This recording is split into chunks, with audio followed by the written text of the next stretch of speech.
Capítulo 51. Constantino detuvo su caballo en la cresta rocosa, y el sol de la mañana los bañó a él y a su hermano Tomás mientras contemplaban la llanura que se extendía a sus pies. La ciudad de Arta se alzaba ante ellos, en una curva del plateado río Arachthos, con su castillo, erosionado por el tiempo, encaramado en una colina baja en el extremo noreste de la ciudad. Desde allí, Constantino pudo divisar verdes pastos y campos cultivados que bordeaban las riberas del río, un paisaje fértil antaño famoso por su ganado. Más allá de las antiguas murallas de la ciudad, las altas cumbres de Epiro enmarcaban el horizonte en una bruma azulada. Las puertas de Arta estaban abiertas. En las almenas, un puñado de guardias y arqueros permanecían visiblemente relajados, con los arcos descensados a sus costados. Una leve brisa traía consigo, a lo lejos, el tañido de una campana solitaria desde el campanario de una iglesia dentro de la ciudad, un suave pulso en el aire matutino. Constantino exhaló lentamente, saboreando la tierra húmeda de primavera en su aliento, y se permitió una rara y sutil sonrisa al contemplar la escena. Sin humo, sin gritos, Arta se libraría del asedio hoy. Tomás se movió incómodo en la silla, la armadura tintineando, con la mirada fija en la ciudad que se extendía a sus pies. Sintió un orgullo inmenso. El momento le pareció una victoria, conseguida sin derramar una gota de sangre. De las puertas abiertas surgió una pequeña partida de caballería, con un estandarte de Toco ondeando sobre ellos. Constantino entrecerró los ojos. Incluso a esa distancia, reconoció los colores de Carlos II Toco, señor de Arta y conde de Cefalonia. Los jinetes avanzaron a paso mesurado hacia los exploradores imperiales. Un explorador regresó a galope cuesta arriba, levantando una nube de polvo, y se detuvo con un saludo seco. Majestad, exclamó, usando el título imperial, los jinetes se presentan bajo bandera blanca. Se trata del mismísimo Carlo Toco, con un pequeño séquito. Constantino asintió una vez. No esperaba menos. Carlo estaba desesperado y era demasiado realista como para elegir una lucha inútil. Muy bien, dijo Constantino. Se enderezó en la silla, ajustándose la capa púrpura que le cubría los hombros. A pesar del polvo de la campaña que aún se aferraba al borde, el color púrpura delataba su rango con claridad. Tomás, conmigo. Con un gesto discreto, hizo avanzar a algunos de sus guardias armados, aunque mantuvo a la mayor parte del ejército esperando a lo largo de la cresta. Descendieron hacia la llanura a un trote controlado. A mitad de camino, se formó el grupo que se aproximaba. Una docena de jinetes. A la cabeza cabalgaba Carlos II Toco, con la coraza abollada y la túnica azul con el escudo de armas familiar. No portaba lanza, solo una espada envainada en señal de tregua. Tras él, un abanderado sostenía el estandarte de los Tocos sin vida en el aire quieto. Los demás, con la cabeza descubierta y en actitud solemne, los seguían en silencio. Cuando ambos grupos estuvieron a una distancia suficiente para hablar, Carlo Toco alzó la mano en señal de saludo y retrocedió. Su rostro, demacrado y curtido por el tiempo, reflejaba una solemne dignidad. Había sido familia, hermano de Teodora, la difunta esposa de Constantino.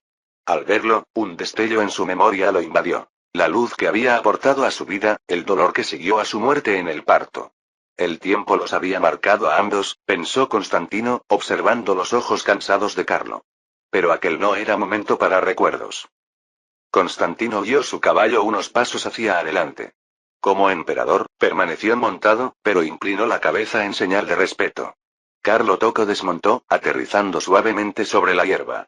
El polvo se levantó alrededor de sus botas mientras entregaba las riendas y avanzaba a pie, con una mano alzada en señal de sumisión. Su cabello oscuro estaba despeinado por la brisa, pero mantenía una compostura inquebrantable. Majestad, llamó Carlo en un griego claro. Se detuvo a unos pasos del caballo de Constantino e hizo una reverencia. Constantino pronunció su nombre con un afecto casi efusivo, como quien saluda a un viejo conocido. En efecto, se habían conocido años atrás en circunstancias mucho más felices, en banquetes en Morea, cuando la hermana de Carlo era una recién casada. Aquella familiaridad ahora tenía de un temblor conmovedor la voz de Carlo. Nos volvemos a encontrar, aunque desearía que no fuera bajo una fortuna como esta. Carlos se enderezó. Sus ojos color avellana se alzaron para encontrarse con los de Constantino. La rueda del destino ha girado, y mi reinado aquí se ha derrumbado a mi alrededor. Vengo a entregarle la ciudad de Arta, emperador, libremente y sin resistencia. Ante estas palabras, Tomás exhaló suavemente. Constantino desmontó, colocándose en pie de igualdad ante Carlo. Emperador y conde caído se enfrentaron en el campo de batalla. De debajo de su túnica, Carlo sacó un pesado llavero de llaves de hierro, las llaves de las puertas de Arta. Las extendió hacia Constantino, con las manos temblando ligeramente. Era el antiguo gesto de rendición, la entrega de una ciudad a su conquistador. Constantino las aceptó. El metal, frío y pesado, se sentía en su mano enguantada. Conde Carlo dijo con voz serena, su capitulación ha sido aceptada. Lo felicito por elegir el camino que salva a su pueblo. Con un gesto de cabeza, entregó las llaves a un asistente, luego se adelantó y le puso una mano en el hombro a Carlo. Hoy no habrá derramamiento de sangre. Carlo inclinó la cabeza. Gracias, Majestad. Enderezándose, alzó la voz para proclamar. Entrego la ciudad de Arta, sus murallas y su pueblo, en vuestras manos. Desabrochándose la espada, se la ofreció por la empuñadura. Constantino la tomó, pero al instante se la devolvió a través de un sirviente, en un gesto de misericordia y respeto. Acepto Arta bajo la protección del Imperio Romano, anunció Constantino con voz mesurada. Tengan la seguridad de que los habitantes de la ciudad no sufrirán daño alguno. No habrá saqueos. Todas las iglesias y lugares sagrados serán respetados. Sus soldados que depongan las armas serán perdonados y se les concederá permiso. Tomás, aún a caballo cerca, alzó la barbilla con orgullo ante la declaración de clemencia de su hermano. Así era como Roma recuperaba lo suyo, no como saqueadora, sino como restauradora del orden. Carlo Tocco se relajó visiblemente ante las promesas de Constantino. Dio un paso más cerca, bajando un poco la voz. Majestad, solicito la protección para el pueblo de Arta, como usted la ha concedido, y un salvoconducto para mi familia y mi séquito. Partiremos de Arta en cuanto usted lo desee. Constantino inclinó la cabeza. Tienes mi palabra. Ni tu familia ni el pueblo sufrirán maltrato alguno. Hizo una pausa y añadió en voz baja, para que solo Carlo lo oyera. Fuiste pariente mío. No lo he olvidado. Los ojos de Carlo brillaron con una emoción que mezclaba gratitud y tristeza. Ambos recordaron a Teodora en ese instante, aunque ninguno pronunció su nombre en voz alta. Concluidas las formalidades, Constantino volvió a montar y le indicó a Carlos que hiciera lo mismo. Flanqueados por Tomás y sus acompañantes, regresaron hacia las puertas de Arta. Uno de los hombres de Carlos espoleó al caballo para avisar a la guardia. Cuando llegaron, una pequeña guardia de honor formaba dos filas dentro de las murallas, esperando a su nuevo soberano. Los rostros de los soldados reflejaban cansancio y alivio. Hombres que se habían preparado para la batalla y, en cambio, habían encontrado un respiro. Al pasar Constantino y Tomás bajo el arco, los guardias se arrodillaron o inclinaron la cabeza. Constantino cabalgaba en el centro, Tomás a su lado y Carlos un paso detrás en señal de lealtad. Un coro de vítores, primero tímido y luego creciente, resonó en las calles. Los habitantes se alinearon en la avenida principal, corriendo la voz de que el emperador romano entraba en paz. Muchos eran griegos y ortodoxos. Bajo el dominio latino de Carlos habían vivido con cierta dignidad, pero el alivio y una serena alegría se reflejaban en sus rostros al paso del estandarte del águila bicéfala. Las mujeres observaban desde las puertas, los ancianos se santiguaban y murmuraban bendiciones, y los niños correteaban entre los soldados con viva curiosidad. Constantino mantuvo una expresión solemne pero amable, asintiendo a quienes lo saludaban. Se había quitado el casco para que la gente pudiera ver su rostro, un gesto deliberado de apertura. A su lado, Tomás se irguió en la silla, con la compostura tensa por el orgullo. Aunque solo unos años menor, parecía casi un niño en su entusiasmo. Al acercarse a la plaza central, las campanas de la iglesia repicaron en señal de bienvenida. El metropolitano de Arta, un anciano clérigo vestido con oscuras vestiduras, salió de la catedral de la Panagia Parigorítisa portando una cruz dorada. Flanqueado por sacerdotes, la alzó y entonó un canto de acción de gracias. El incienso flotaba en el aire. Constantino desmontó y se arrodilló para besar la cruz, un gesto de piedad que suscitó murmullos de aprobación. El metropolitano lo bendijo, alabando el retorno de Arta al derecho romano. A un lado, Carlo Tocco inclinó la cabeza, un hombre ya algo retirado, cediendo el protagonismo a su sucesor. Sin pompa ni circunstancia, el estandarte imperial ondeó sobre las murallas del castillo, reemplazando los colores de Tocco. El águila bicéfala dorada captó la luz del mediodía, provocando una oleada de aplausos. Muchos en Arta recordaban cómo la ciudad había pasado por numerosas manos. Serbias, albanesas, latinas. Ahora, tras largos años, el estandarte de Constantinopla ondeaba de nuevo sobre sus muros. Constantino era consciente del momento. Cruzó la mirada con Tomás. El leve asentimiento de su hermano denotaba un alivio compartido.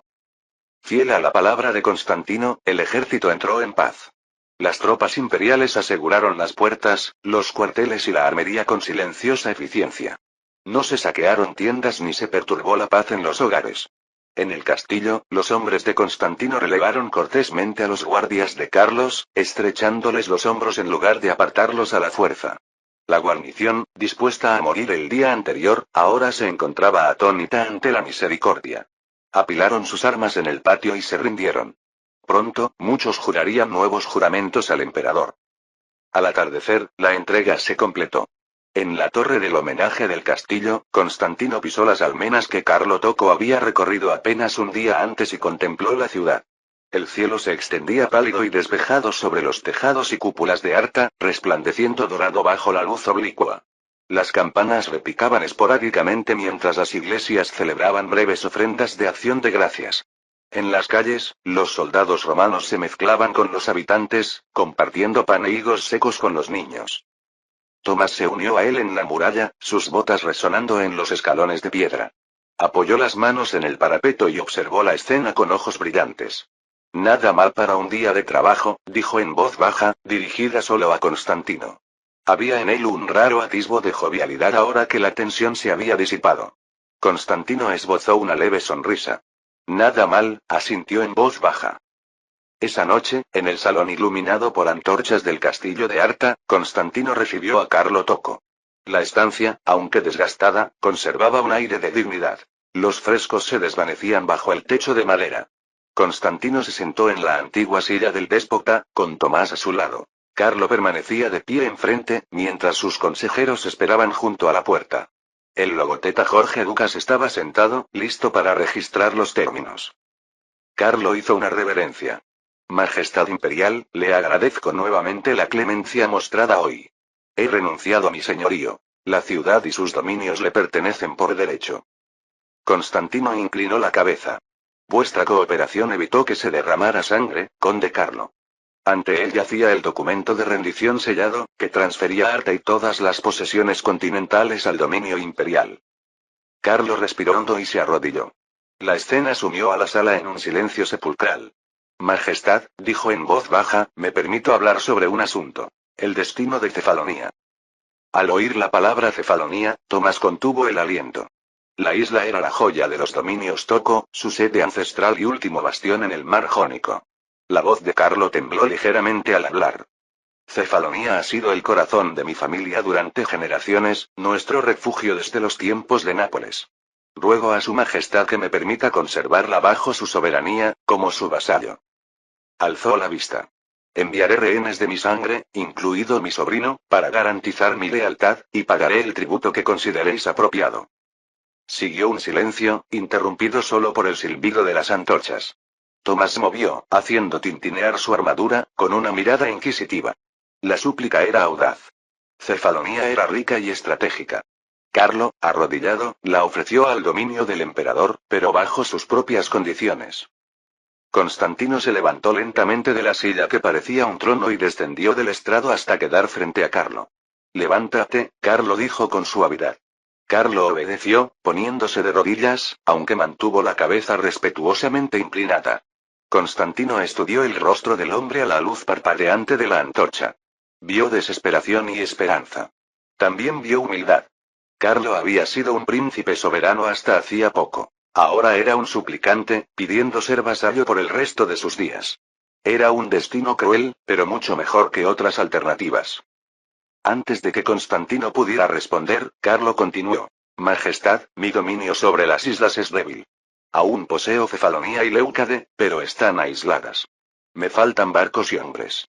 Y, vaciló, con la vergüenza reflejada en sus ojos. Debo confesar un enredo anterior. La fortaleza de Bonitsa, que una vez estuvo bajo mi control, está pignorada a Venecia como garantía de préstamos. Mis arcas estaban vacías, mis enemigos eran muchos. Era la única manera de mantener vivo mi reino. Tomás dio un paso al frente, con los ojos llameantes. ¿Entregaste Bonitsa a los venecianos? espetó. ¿Empeñaste tierras imperiales a potencias extranjeras por dinero? Carlos se ruborizó, a punto de protestar, pero las palabras de Tomás resonaron en su mente. Constantine alzó la mano. Tomás dijo secamente. Su hermano guardó silencio, con la mandíbula tensa. El asunto de Bonitsa requería sangre fría. Volviéndose hacia Carlo, Constantino preguntó. ¿Así que Bonitsa ya no es tuya? Carlo inclinó la cabeza. Un bailo veneciano se hizo cargo el mes pasado bajo mis condiciones de préstamo. Mi estandarte aún ondea allí, pero en realidad les pertenece. Me engañé a mí mismo creyendo que podría recuperarlo. Extendió las manos. Mi señor, le presento mis fracasos. Solo le pido conservar el hogar de mi familia y servirle fielmente. Aún puedo defender Cefalonia. Venecia no se ha trasladado allí. Pero sin su protección, pronto la perderé. Tras la súplica de Carlo, Constantino guardó silencio. Con las manos entrelazadas a la espalda, dio unos pasos, el eco de sus botas sobre la piedra. Tomás observaba en silencio. Doukas, con la pluma en alto, esperaba. La mirada de Constantino se detuvo en un fresco descolorido, un antiguo déspota de Epiro, un recordatorio de un poder que surgió y se fue. Los imperios se reescriben con el tiempo, pensó. Ahora le tocaba a él escribir de nuevo. Entonces le vino a la mente el rostro de Teodora, su risa en los jardines, su muerte al dar a luz, la promesa que le había hecho de cuidar de su familia. Ahora su hermano se arrodillaba ante él, implorando clemencia. El peso del momento lo abrumaba. La clemencia no era solo una cuestión de política, era personal y moral. Constantino se volvió hacia Carlo, con la decisión tomada. El salón quedó en silencio.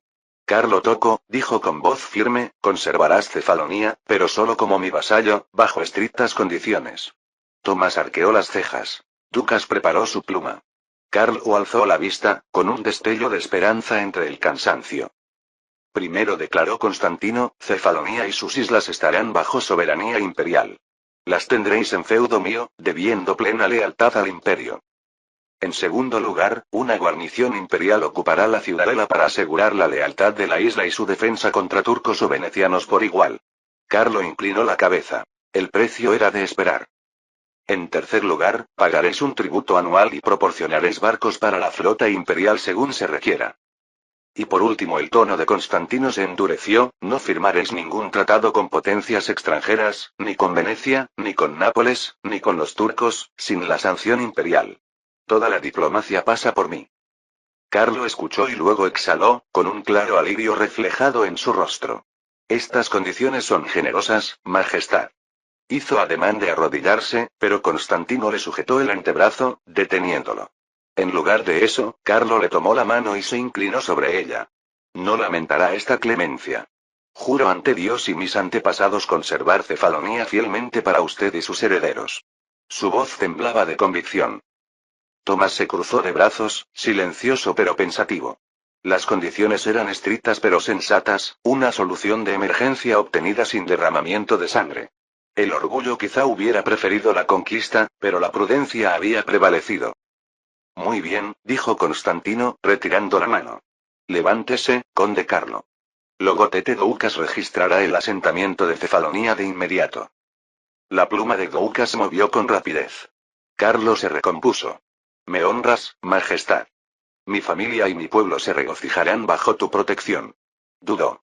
Mi difunta hermana, Teodora, también te lo agradecería si estuviera aquí. Pronunció el nombre al fin. Has demostrado la Eaiñua, el amor a la humanidad que corresponde a un verdadero basileus. Constantino sintió un nudo en la garganta al oír mencionar a Teodora. Inclinó la cabeza en silencio, aceptando el agradecimiento.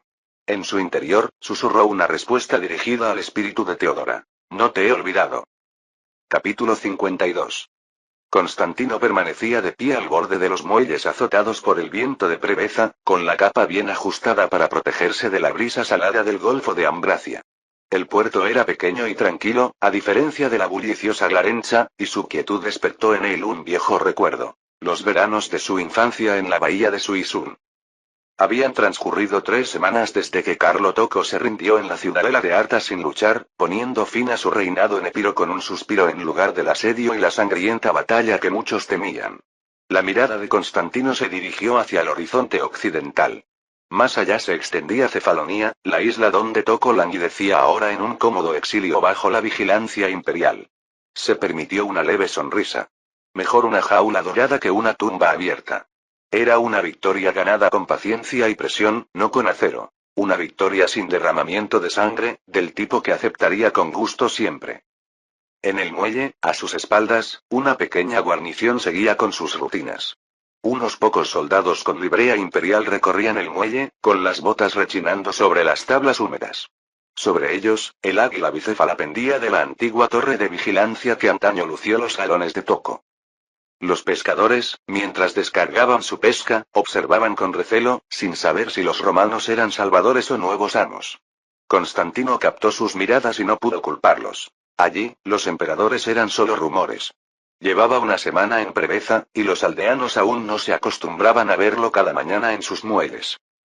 Ansiaba zanjar la diplomacia y dar por concluida aquella breve campaña. Con la marcha de Toko, solo restaban formalidades para que la región pudiera descansar de verdad. La principal era la cuestión de Bonipsa, no un premio que reclamar, sino un asunto pendiente que resolver. La pequeña ciudad, ofrecida por Toko como garantía a Venecia, significaba poco para Constantino. Podía prescindir de ella. Aún así, su ubicación en la desembocadura del Golfo le confería importancia. Venecia la conservaría. Él solo quería que esto se reconociera públicamente para evitar futuras disputas.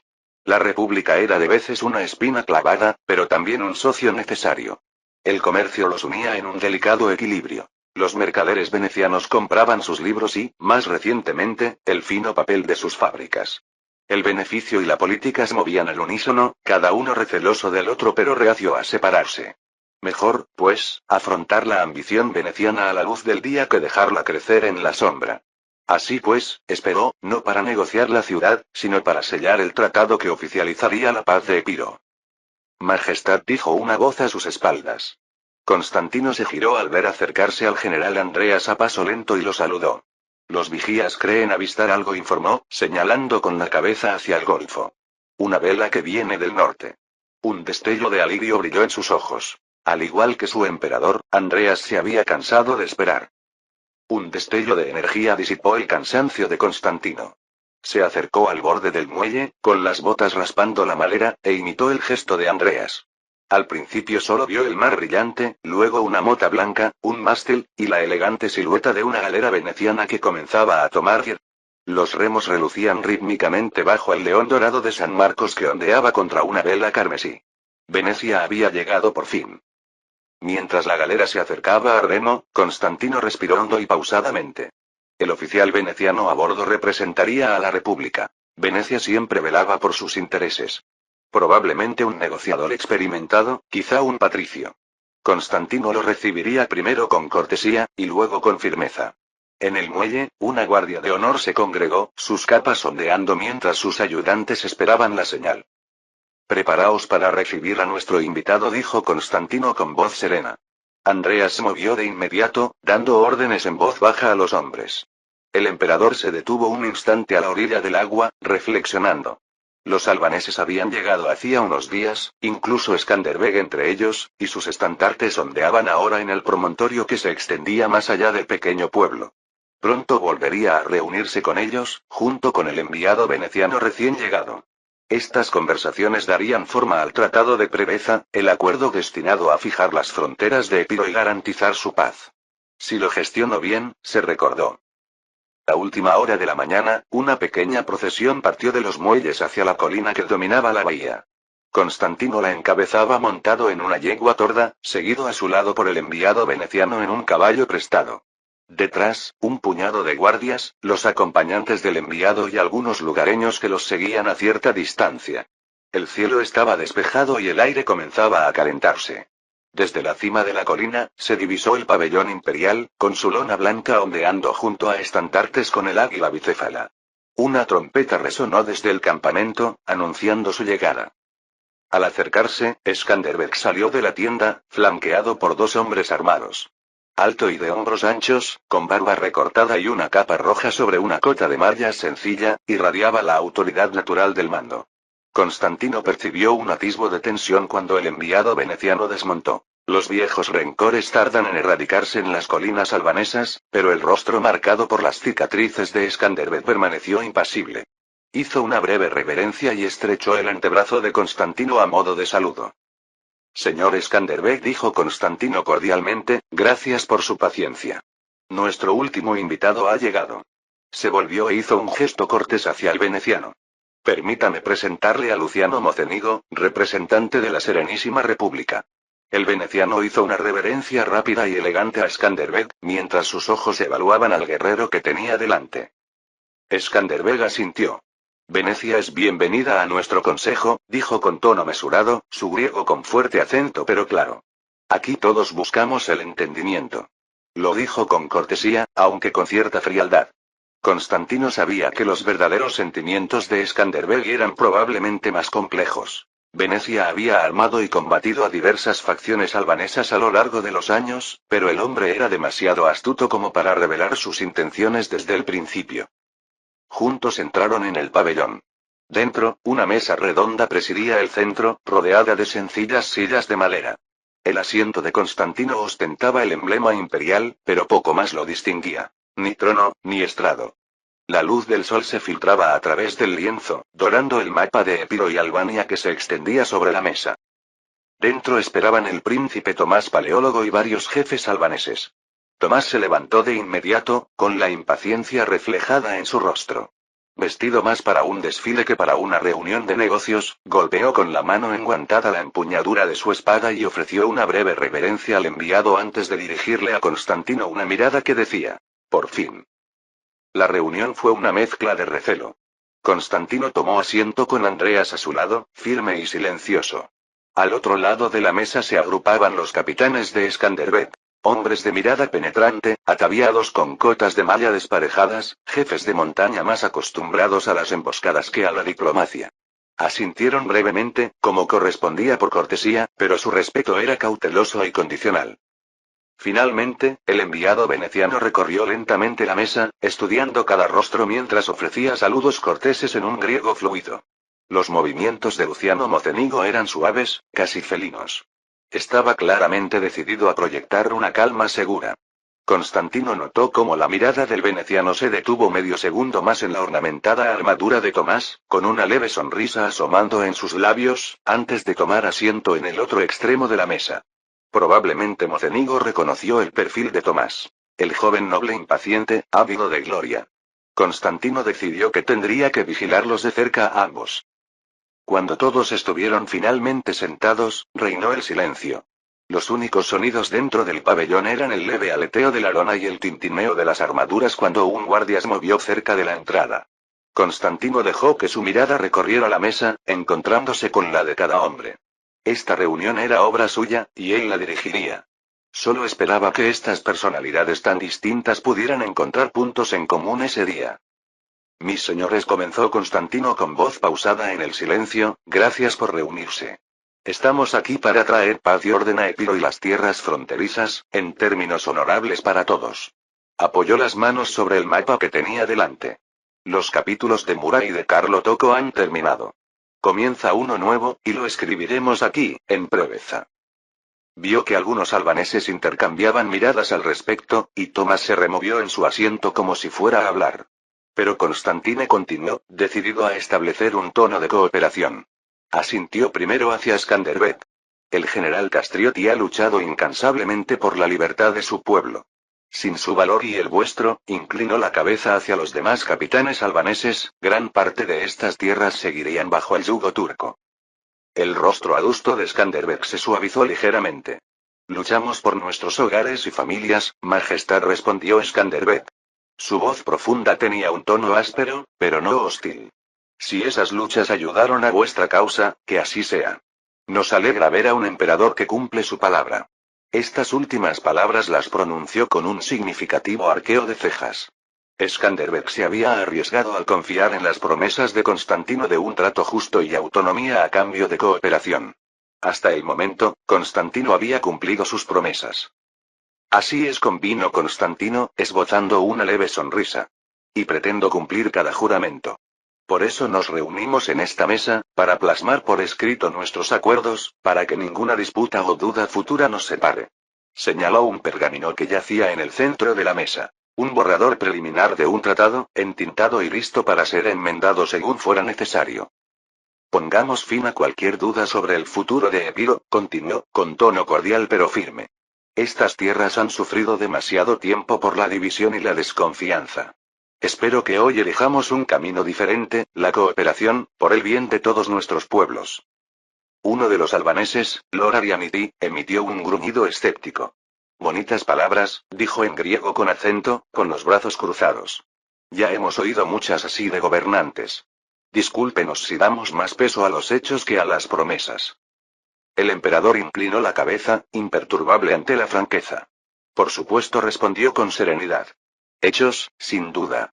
Ya hemos derramado sangre juntos contra enemigos comunes. Eso es mejor testimonio que cualquier proclama. Ante esto, otro señor albanés, Debcenevisi, dijo. Es cierto, en Giro Castro, vuestros cañones abrieron el camino y nuestros hombres irrumpieron. No hemos olvidado esa ayuda, emperador.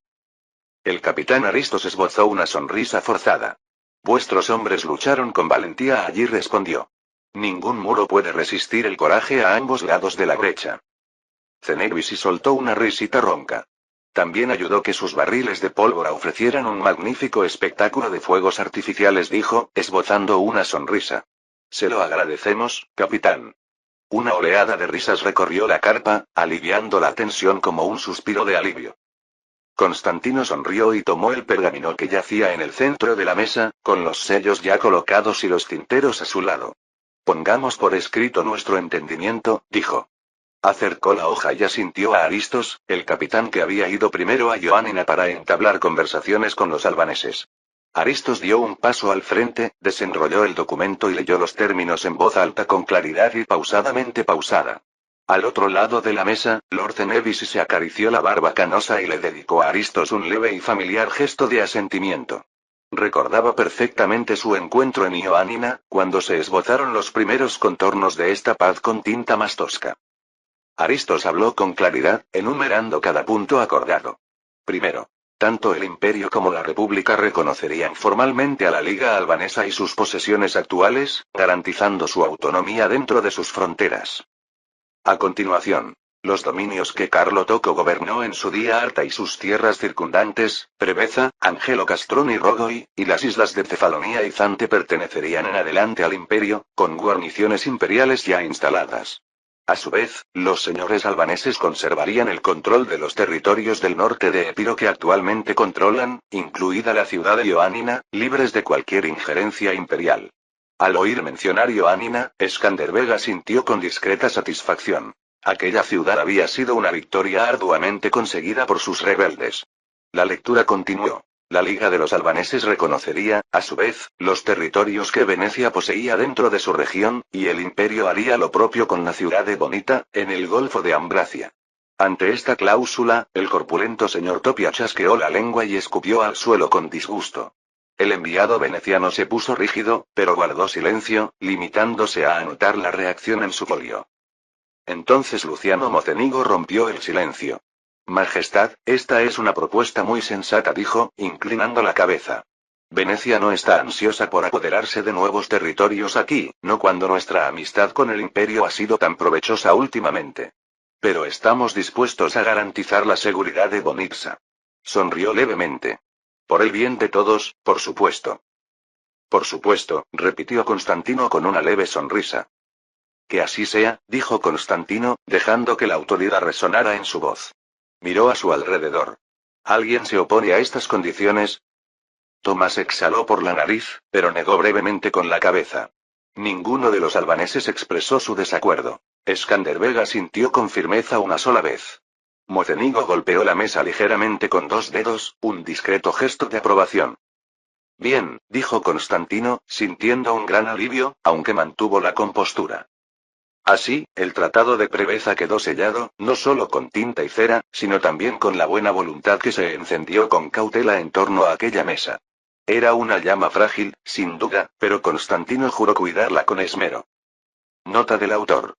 El Tratado de Preveza constituye una versión anterior y más exitosa de la histórica Liga de Lez, al asegurar la unidad albanesa en términos más favorables. Los siguientes capítulos se centran en el este y en el interior del país. La tan esperada boda de Constantino y la perspectiva del duque de Borgoña. Capítulo 53. La primavera llegó silenciosamente a las llanuras de Dobruja. La luz matutina bañaba la tierra húmeda y las hileras de trigo joven. Iskander trabajaba la tierra con una pala junto a una docena de hombres y mujeres que labraban campos comunales. Desde lejos, parecían campesinos trabajando. Pero sus miradas se desviaban constantemente hacia la línea de árboles, donde los vigías vigilaban. Aquel no era un trabajo de aldea cualquiera, e Iskander, aunque vestía una túnica raída como los demás, no era un campesino cualquiera. Se enderezó, limpiándose el sudor y el barro de la frente. El aire conservaba un fresco aroma a mar negro. Iskander cerró los ojos y murmuró una breve oración de gratitud, una que bien podría haberse pronunciado en una iglesia o una mezquita, agradeciendo al Creador la renovación de la tierra. El mundo se sentía esperanzado en la tranquila aurora. Un grito rompió la calma. Iskander abrió los ojos de golpe y vio a un joven corriendo por la loma, agitando los brazos. Uno de sus vigías, Yusuf, un muchacho de 17 años, llegó corriendo a toda velocidad, con el terror reflejado en su rostro. Iskander soltó la pala y avanzó a grandes zancadas, con el corazón acelerado. Farid, que trabajaba cerca, ya estaba saltando una acequia para recibir al mensajero. Yusuf cayó en brazos de Farid, jadeando. Una mancha oscura de sangre le teñía la manga y tenía la mejilla amoratada. Efendí, vinieron, susurró con la voz quebrada. ¿Lo quemaron todo? Iskander los alcanzó en 2 zancadas y sujetó a Yusuf por los hombros. Tranquilo, hijo, dijo con una calma que ocultaba el terror que le atenazaba el estómago. Respira hondo. ¿Quién vino? ¿Qué pasó? Los demás se reunieron formando un círculo cada vez más cerrado. Selim y el jeque Dawood intercambiaron miradas sombrías mientras Yusuf intentaba hablar. El muchacho jadeó, con los ojos muy abiertos y brillantes por las lágrimas. Jinetes otomanos, logró decir. 8 o 9. Saquearon Karanli al amanecer. Karanli, a pocos kilómetros de distancia, un pueblo que había dado refugio en secreto a los seguidores de Iskander. Un suspiro colectivo resonó al oír el nombre. Farid apretó los puños. ¿Qué tan grave? Preguntó Farid. La voz de Yusuf tembló. Mal susurró. Mataron a cualquiera que se resistiera. Yo vi cadáveres en la calle. Se llevaron mujeres y niños, los arrastraron atados a sus caballos. Quemaron nuestro grano. El imán intentó detenerlos, y lo mataron frente a la mezquita. Un sollozo se le escapó. Me escondí en una zanja hasta que se fueron. Cabalgaron hacia el oeste, hacia los pueblos vecinos, riéndose. Un gruñido de angustia recorrió a los oyentes. Iskander sintió que el suelo se tambaleaba bajo sus pies. La gente de Karanli, hombres y mujeres que les habían dado de comer y cobijo, masacrados por esa lealtad. Se tambaleó, un recuerdo fugaz de otra aldea en llamas años atrás. Vio el rostro de su mentor Mustafa contorsionado por la agonía mientras los soldados otomanos lo crucificaban y exhibían su cuerpo sobre un camello. El viejo horror le subió a la garganta. La mano firme del jeque Dawood sobre su brazo hizo que Iskander reaccionara. Se dio cuenta de que se había arrodillado. Con esfuerzo, se puso de pie. Yusuf lo miraba con ojos suplicantes. Lo sabían, Efendí, dijo el muchacho con la voz entrecortada. Dijeron, que cualquier aldea que te ayudara correría la misma suerte. Farid maldijo entre dientes. Malditos. Siseó con la voz temblorosa de rabia. Rechazó el intento de Selim por calmarlo y fulminó con la mirada a Iskander. No podemos permitir que esto siga así, Oka, dijo, usando el título honorífico para maestro. ¿Cuántas aldeas más deben arder mientras nos escondemos? Predicamos paciencia y prudencia, y mientras tanto nuestra gente es masacrada como ovejas. Selim posó una mano en el hombro de Farid. Mantén la calma, le advirtió en voz baja. Su rostro reflejaba un profundo dolor. Si actuamos precipitadamente, podríamos condenar a muchos más. Siempre supimos que podría haber sacrificios. ¿Sacrificios? Espetó Farid. Díselo a las madres de Karanli cuyos hijos fueron arrojados a las llamas. ¿Debemos mirar sin hacer nada? Se volvió hacia Iskander, con los ojos llameantes. El poder otomano se está desmoronando, Murad ha muerto, sus ejércitos están destrozados y solo quedan estos chacales. Si no es ahora, ¿cuándo? ¿De qué sirven nuestras plegarias y manifiestos si nunca luchamos? Dawood se interpuso entre ellos, alzando las manos en señal de paz. Nadie dice que no hagamos nada, dijo con dulzura. Pero no debemos perder la cabeza por la ira. Necesitamos mentes claras, no cabezas huecas. Piensen, ¿cuál es nuestro camino? Dentro del viejo granero, lejos del alcance de los demás, Iskander reunió a Farid, Selim y Dawood. El polvo flotaba en la penumbra mientras se miraban. El corazón de Iskander se debatía entre la indecisión. El rostro juvenil de Farid era fiero e implorante. La mirada madura de Selim, cautelosa, reflejaba el recuerdo de fracasos pasados. Los ojos de Dawood brillaban con una tristeza compasiva. ¿En mi corazón? Preguntó Iskander cuando Dawood se lo pidió. Ira. Dolor. Culpa. Karanli ardió por mi culpa, por mi visión. Yo los conduje a ello. No, dijo Farid con vehemencia. Su sangre está sobre los otomanos, no sobre ti. Tu visión fue lo que les dio esperanza. Si morimos por ella, que así sea, pero moriremos de pie, no de rodillas. Selim se pasó una mano por la cara, donde brillaban las lágrimas. Yo también quiero luchar, Farid. Pero no puedo olvidar 1416. La revuelta del jeque Bedreddin fue aplastada porque nos alzamos demasiado pronto y demasiado abiertamente. Todavía veo el cuerpo de nuestro mentor en esa cruz, no permitiré que eso vuelva a suceder. No a nosotros. Tragó saliva. A menos que la victoria esté realmente a nuestro alcance, no conduciré a nuestro pueblo a otra masacre. Iskander cerró los ojos, dividido entre dos emociones. La pasión de Farid y la cautela de Selim luchaban en su interior. Su mente repasó a toda velocidad todos los años de silenciosa preparación. Las enseñanzas secretas, el manifiesto de justicia que se extendía por las aldeas. Habían intentado evitar el destino de Bedreddin esperando el momento oportuno. Pero ahora el tiempo se había agotado. Las cenizas de Karanli lo demostraban. Dawood posó una mano en el hombro de Iskander. Hay un tiempo para todo, amigo mío, dijo en voz baja. Hemos sembrado y cultivado durante años. Quizá ahora sea el tiempo de cosechar. De arrancar la maleza de la tiranía del jardín de Dios. A Iskander le ardían los ojos por las lágrimas que nos molestó en secar. Recordó un versículo. Dios no cambia la condición de un pueblo hasta que ellos cambien lo que hay en sí mismos. Habían esperado una señal, un momento perfecto. Pero quizá aquel horror fuera la señal, el momento en que el miedo a la inacción superó al miedo al fracaso. Pensó en su lejano aliado de Occidente, el emperador que había prometido apoyo, pero del que no habían recibido noticias en años. Fuera cual fuese la guerra que asolara Occidente, aquí en Dobruja estaban solos. Si no nosotros, ¿quién? Si no ahora, ¿cuándo? Iskander abrió los ojos y miró a cada uno de sus compañeros. Vio lealtad y amor en sus rostros, y una disposición a seguirlo hacia lo que fuera que les deparara el futuro. La decisión se concretó. Tenéis razón, dijo Iskander con voz baja pero firme. Farid, puede que no volvamos a tener otra oportunidad como esta. Selim, debemos ser astutos y no malgastar nuestras vidas. Resurgiremos, pero lo haremos con dignidad. Respiró hondo para serenarse. Se acabó el tiempo de esperar. Ahora toca luchar. Farid dejó escapar un suspiro de alivio y alegría intensa. Selim asintió con gravedad, endureciendo su expresión con gestos de resolución. Dawood cerró los ojos en una breve oración. Iskander empujó la puerta del granero y salió. Algunos aldeanos permanecieron cerca, tensos y vigilantes. Reúnan a todos, llamó Iskander en voz baja. Rápido. En cuestión de minutos, varias decenas de aldeanos se habían congregado en el patio. Hombres, mujeres e incluso jóvenes, armados con hondas y hachas. Miraban a Iskander con una mezcla de temor y esperanza. Él se subió a una caja de madera baja para que todos pudieran verlo. Amigos míos, comenzó, con la voz resonando en el aire primaveral, esta mañana los otomanos intentaron doblegarnos. Redujeron Karanli a cenizas. Masacraron a nuestros hermanos y hermanas porque Karanli se atrevió a compartir nuestro sueño de justicia. Sus palabras fueron escuchadas entre jadeos y sollozos ahogados. Alzó la mano. Ahora esos mismos jinetes se dirigen a otra aldea, y luego a otra, quizá aquí mismo. Pretenden aniquilar a cualquiera que nos apoye. Los rostros de la multitud reflejaban miedo e ira.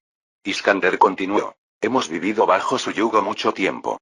Hemos orado por la liberación. Pero ningún ángel vendrá a salvarnos. Dejó que las palabras calaran hondo. Los únicos que pueden salvarnos somos nosotros mismos. Dios ha sembrado la semilla de la libertad en nuestros corazones, pero debemos ser nosotros quienes la pongamos en práctica. Un murmullo de aprobación recorrió el lugar. Farid se acercó a Iskander, guadaña en mano, y gritó. Si no es ahora, ¿cuándo? Ahora. Respondieron algunas voces. Iskander esbozó una sonrisa forzada. El poder otomano está fracturado. Las mejores tropas del sultán están lejos, derrotadas en campos de batalla lejanos. Aquí solo quedan estos bandidos. Creen que somos débiles. Creen que nos inclinaremos y suplicaremos mientras nos masacran. Sus ojos brillaron. Se equivocan. Se equivocan. Exclamó un granjero, alzando un garrote. Estamos juntos, dijo Iskander, extendiendo los brazos. Musulmanes y cristianos, campesinos y aldeanos, un solo pueblo. El Todopoderoso, Señor de todo, escucha el clamor de los oprimidos, sin importar en qué lengua oremos. Él está con nosotros ahora que nos alzamos para exigir justicia. Las cabezas asintieron. Alguien gritó amén. Y otros repitieron el grito en diferentes lenguas. Si luchamos, algunos de nosotros caeremos, dijo Iskander solemnemente. Pero si no luchamos, todos seremos oprimidos para siempre, nosotros y nuestros hijos después de nosotros. Prefiero una vida corta en libertad que una vida larga en cadenas.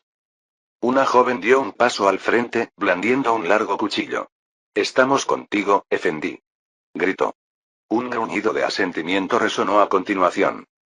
Iskander respiró hondo. Este es el plan, dijo. Esos jinetes se dirigen a la aldea de Cherneva, al oeste de aquí. Iremos allí primero y les tenderemos una trampa. Comenzó a dar instrucciones con rapidez. Farid, toma un caballo y adelanta para avisar a la gente de Cherneva. Reúne a todos los que estén dispuestos a luchar. Que se escondan en la arboleda con las armas que tengan. Farid asintió con brusquedad y salió corriendo a buscar un caballo. Selim, toma el camino del norte, continuó Iskander. Avisa a las granjas y al pueblo siguiente. Diles que se reúnan con nosotros en Cherneva antes del atardecer. En silencio. Rodearemos a los asaltantes. Selim inclinó la cabeza. Así se hará, dijo, y enseguida fue a reunir a unos cuantos mensajeros. Iskander observó al resto. El resto, vengan conmigo al bosque. Escudriñó sus rostros, surcados por el miedo pero también por un destello de desafío. Ármense con lo que encuentren. Hachas, cuchillos, palos. Nos encontraremos en el viejo roble junto a Cherneva. Un coro de asentimiento respondió. Bajó la voz, dejándose envolver por la ternura. Tengan valor. Piensen en Karanli, piensen en sus propias familias. Hacemos esto por ellos. Dicho esto, la multitud se dispersó con un frenesí de urgencia. Sacaron armas ocultas de debajo de las tablas del suelo y los pajares. Espadas oxidadas, horcas afiladas hasta convertirlas en puntas mortales. Con silenciosa determinación se prepararon y luego se escabulleron de 2 en 2 o de 3 en 3 por senderos serpenteantes y a través del bosque naciente hacia Cherneva. Al caer la tarde, un silencio sepulcral envolvía el pequeño grupo de casitas de Cherneva. El sol, bajo en el horizonte, bañaba los campos con una luz cobriza. A primera vista, la aldea parecía desierta. Las puertas entreabiertas, los fuegos encendidos sin vigilancia. Ni un alma se movía por los caminos. Pero tras los setos y los muros de piedra, decenas de aldeanos aguardaban en silencio, con el corazón palpitante. Por fin, el tintineo de las brigas y el repiqueteo de los cascos resonaron en el camino. Los asaltantes otomanos llegaron al trote, 8 siluetas oscuras recortadas contra el atardecer. No encontraron resistencia, solo casas vacías. Riendo entre dientes, desmontaron para saquear. Uno abrió de una patada la puerta de una cabaña, otro comenzó a registrar un carro en busca de grano. Su líder barbudo se dirigió con aire despreocupado hacia el pozo del pueblo, espada en mano, gritando. Salgan, salgan, donde quiera que estén. Solo el silencio respondió. Nunca vio el peligro en las sombras. En ese instante, un toque de cuerno rompió el silencio. Con un rugido colectivo, los aldeanos salieron de sus escondites y atacaron a los asaltantes por todos lados. La emboscada estalló como una tormenta. Los otomanos apenas tuvieron tiempo de gritar antes de que cayera el primer golpe. Un campesino de hombros anchos blandió su mayal y le destrozó el cráneo a un asaltante. El hacha de un leñador le partió la columna vertebral a otro por la espalda. Los cazadores lanzaron sus flechas. 2 otomanos cayeron fulminados. Los demás contraatacaron con furia. Uno clavó su espada en el vientre de un muchacho, otro le abrió la garganta a un hombre antes de que una horca le alcanzara las costillas. El enfrentamiento terminó en un instante. 8 otomanos yacían muertos o agonizantes, y 3 aldeanos con ellos. El olor a sangre y tierra removida impregnaba el aire. Cuando el último asaltante enmudeció, un breve silencio se apoderó del ambiente. Los emboscadores, jadeando, contemplaban la sangrienta escena con incredulidad. De pronto, un gran grito de júbilo estalló, crudo y exultante. Algunos lloraron de alivio, otros se cubrieron el rostro con las manos, abrumados por la magnitud de lo que habían hecho. Sin titubear, los aldeanos comenzaron a despojar a los cadáveres de sus armas y equipo. Cimitarras, dagas, arcos, caballos, todo fue recogido. Mientras lo hacían, Iskander emergió de entre los árboles y entró en la aldea. Se había mantenido a distancia durante la batalla, permitiendo que su gente tomara la delantera. Ahora contemplaba la escena. Asaltantes caídos, tendidos en el polvo, aldeanos conocidos, victoriosos y libres. Una cálida oleada de emoción lo inundó al verlos. Un hombre mayor dio un paso al frente, con la guadaña ensangrentada en la mano. Iskander, lo logramos, dijo con voz entrecortada por la risa y el llanto. Están acabados. Iskander asintió con una sonrisa orgullosa y solemne. Luchasteis como leones, dijo a la multitud de campesinos que se congregaban a su alrededor. Muchos aún recuperaban el aliento, con los rostros iluminados por la adrenalina y el asombro. Nuestra primera batalla ha sido ganada.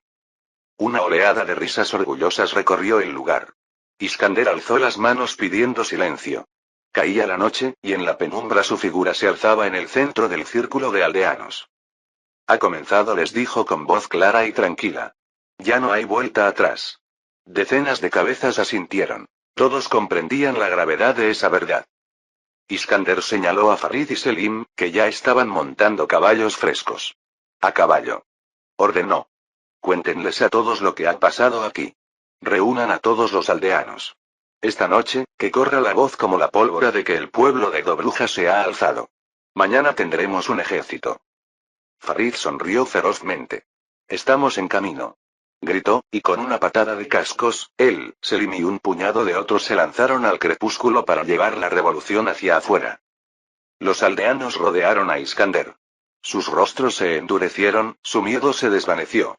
Ya no eran campesinos temerosos, pensó Iskander, sino hombres y mujeres que habían experimentado su propio poder. Los miró a todos con los ojos brillantes. Regresen con sus familias, dijo con dulzura. Atiendan a los heridos y consuelen a los que sufren. Pero estén preparados, esto es solo el principio. Los otomanos enviarán más, y los enfrentaremos juntos. Un murmullo unánime de asentimiento fue la respuesta.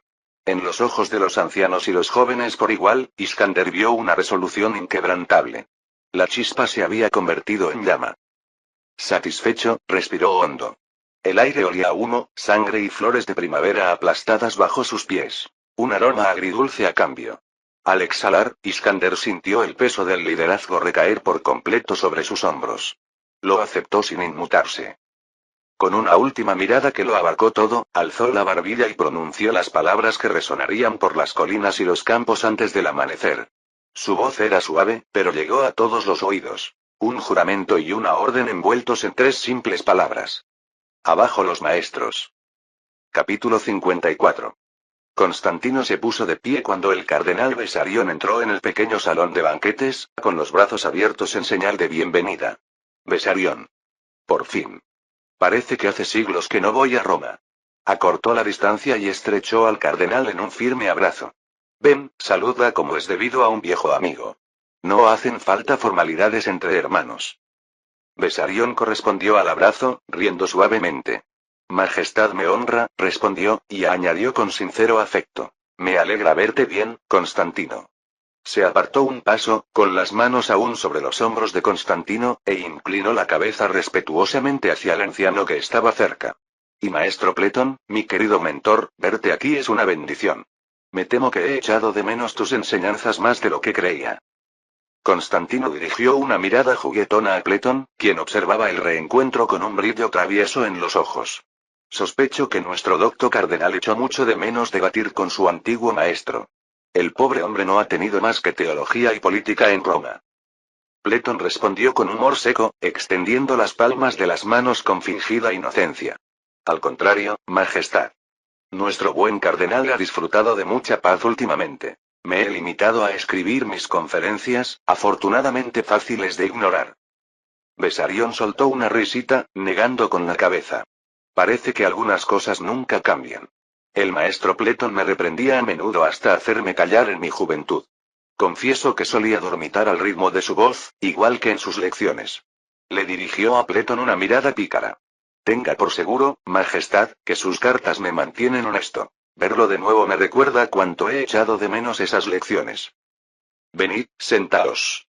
Esta noche cenamos en privado, solo nosotros tres. La mesa estaba puesta para una cena íntima. Unos platos de cordero especiado con aceitunas, una rebanada de pan y una jarra de vino tinto de Corinto. Besarión, debes tener hambre después del viaje. Por favor. Esperó a que Pleton y Besarión se sentaran antes de volver a sentarse.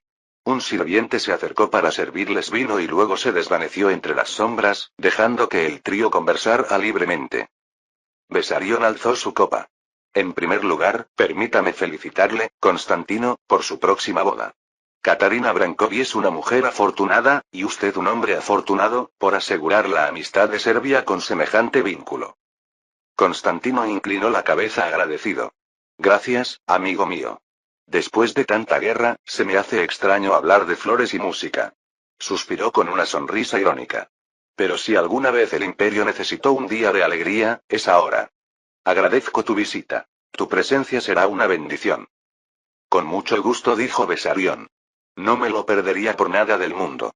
Su santidad el Papa Eugenio se alegró al saber de la boda, aunque sospecho que habría preferido otra novia. Bebió un sorbo de vino, observando la reacción de Constantino. El emperador arqueó una ceja e intercambió una mirada cómplice con Pleton. Agnes, dijo, divertido. Elegí a una mujer y una frontera, no a una niña y una cinta. Una breve risita se le escapó. Roma iba a tomarse a mal que pasara por alto Borgoña. Pleton dejó escapar un resoplido seco. Una novia borgoñona podría haber apaciguado al Papa, pero tener un hijo al lado habría sido más perjudicial que cualquier disputa con Roma. No me cabe duda, convino Besarión con suavidad. Aún así, al Papa no le hizo ninguna gracia su cortés negativa a su intento de concertarle matrimonio. Había esperado unirla a la casa de Borgoña y, por tanto, a una de las potencias católicas más fuertes. Cuando su majestad eligió en su lugar a una princesa serbia, causó cierto revuelo en Roma. El cardenal esbozó una sonrisa conciliadora. Eugenio lo superará con el tiempo. Sobre todo si la alianza serbia da frutos en el campo de batalla. Constantino asintió, sin mostrar arrepentimiento. Serbia nos protege el flanco y comparte nuestra fe. Inés es una dama noble, pero Catalina me trae a Ura Brankovi como suegro, y con él un ejército a mi lado. El Papa, más que nadie, debería comprender el valor de eso. Dio un largo trago de vino y luego se inclinó hacia adelante, con la mirada fija. Dime, Besarión, ¿cómo está nuestro amigo en el Vaticano? Confío en que me traigas noticias del Papa Eugenio. Besarión dejó su copa. Disgustado con la novia, encantado con el hombre. Su santidad está exultante por vuestra victoria sobre el turco. En Roma os ensalza como un campeón surgido de la providencia. Os menciona a príncipes y pregados como prueba de que el cielo no ha abandonado a la cristiandad. El éxito de la cruzada también ha realzado su propia autoridad. Sus cartas ahora llegan a más rincones de Europa. Constantino hizo un pequeño gesto de cortesía para que continuara. Los elogios vienen acompañados de una presión, dijo Besarión. Me insta a que les anime a retomar las conversaciones de unión, algún paso público para infundir ánimo al oeste. Le gustaría una señal, si no un acuerdo. Pleton cruzó los brazos. Como era de esperar, dijo con voz fría. Su santidad ve una oportunidad y pretende aprovecharla, someter a nuestra iglesia a la influencia de Roma como precio por el poder occidental. El tono del viejo filósofo era ligeramente sardónico, aunque no hostil. Miró a Constantino. La cuestión es, ¿cómo respondemos? ¿Sabes lo delicado que sigue siendo el tema de la unión? La mandíbula de Constantino se tensó casi imperceptiblemente. Besarión, comprendes el dilema en el que me encuentro. Le debo mucho al apoyo del Papa. Quiero mantenerme fiel a él. Sin embargo, si mañana anuncio que me doblegaré ante Roma en materia doctrinal, muchos de esos mismos hombres leales se sentirían traicionados. Los viejos temores siguen muy presentes. Pleton asintió, con el rostro surcado de arrugas en señal de aprobación. Se volvió hacia Besarión para añadir contexto. La frase Vieros Escopos resuena en todas partes y ondea en cada bandera. Une a los griegos de toda condición en la idea de luchar por nuestra fe y libertad. Es deliberadamente nuestra, oriental. Si Constantino se postra repentinamente ante el rito latino, el hechizo podría romperse. Los ojos del anciano brillaron. La unión, incluso en abstracto, sigue dividiendo a nuestra corte y clero. Políticamente, sigue siendo un polvorín. El emperador debe andar con pies de plomo. Besarión asimiló sus palabras en silencio, con los dedos entrelazados bajo la barbilla. Finalmente, suspiró. Sabes que yo también deseo lo mejor para nuestro pueblo, Constantino. He caminado por la cuerda floja en Roma, sirviendo a la Iglesia a la vez que velaba por los intereses de nuestra patria. Te aseguro que le he dicho a Eugenio que no eres un cismático intransigente, sino simplemente un gobernante pragmático que estabiliza su reino. Esbozó una leve sonrisa. Puedo ganar tiempo, apaciguarlo con palabras cuidadosas. Pero no puedo hacerlo eternamente. Constantino extendió la mano y estrechó el antebrazo de Besarión.